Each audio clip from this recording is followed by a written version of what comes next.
Hello বন্ধুরা, আপনারা কে কীরকম আছেন? রুবিজ হোম কিচেনে আপনাদের সবাইকে স্বাগত জানাই। আজ আমি আপনাদের কাছে শেয়ার করব মাটন ভুনার রেসিপি। তার জন্য এখানে আমাদেরকে নিয়ে নিতে হবে 1 চামচ ধনে, 1 চামচ জিরা, কিছু গোলমরিচ, এলাচ, লবঙ্গ, ডালচিনি, সামান্য একটু জয়িত্রী, শুকনো লঙ্কা আর তেজপাতাকে শুকনো খোলায় ভেজে গুঁড়ো করে নেব।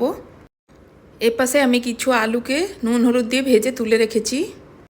এপাশে আমি মাটনটাকে কিছুক্ষণের জন্য ম্যারিনেট করে রেখে দেবো।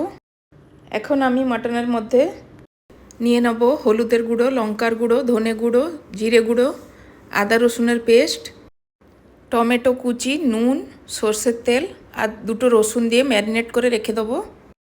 আগের থেকে আমি কড়াইয়ের মধ্যে সর্ষের তেল গরম করতে বসিয়েছিলাম। ফোড়নে দিয়ে দেবো এলাচ, লবঙ্গ, ডালচিনি, জয়িত্রী, শুকনো লঙ্কা আর তেজপাতা। তারপর পেঁয়াজ কুচি দিয়ে বাদামি করে ভেজে নেব। পেঁয়াজটা ভাজা হয়ে গেছে। এখন আমি এর মধ্যে কাশ্মীরি লঙ্কার গুঁড়ো, হলুদের গুঁড়ো, লাল লঙ্কার গুঁড়ো, ধনে গুঁড়ো, আদা রসুনের পেস্ট দিয়ে ভালো করে একটুখানি কষিয়ে নেব। এখন আমি এর মধ্যে ম্যারিনেট করা মাটনটাও দিয়ে দিলাম। সামান্য একটু নুন দিয়ে এটাকে ভালো করে কষিয়ে নিতে হবে।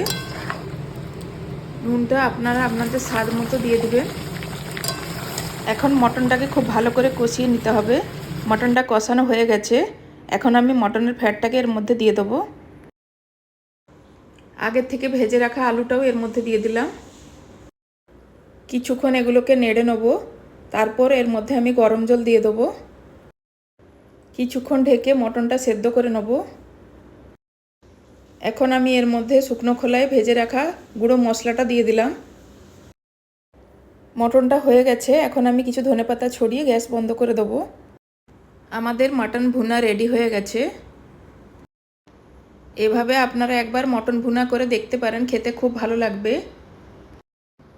এখন আমি এর মধ্যে কিছু ধনেপাতা আর পেঁয়াজ বেরেস্তা দিয়ে পরিবেশন করব। আপনাদের যদি এই মটন ভুনা রেসিপিটি ভালো লেগে থাকে তাহলে লাইক, শেয়ার আর কমেন্ট করে দিবেন। চ্যানেলে যদি প্রথমবার হয়ে থাকেন প্লিজ সাবস্ক্রাইব করে দিবেন। আপনারা কে কোথা থেকে দেখছেন প্লিজ কমেন্টে জানাবেন। সম্পূর্ণ ভিডিওটি দেখার জন্য আপনাদের সবাইকে ধন্যবাদ।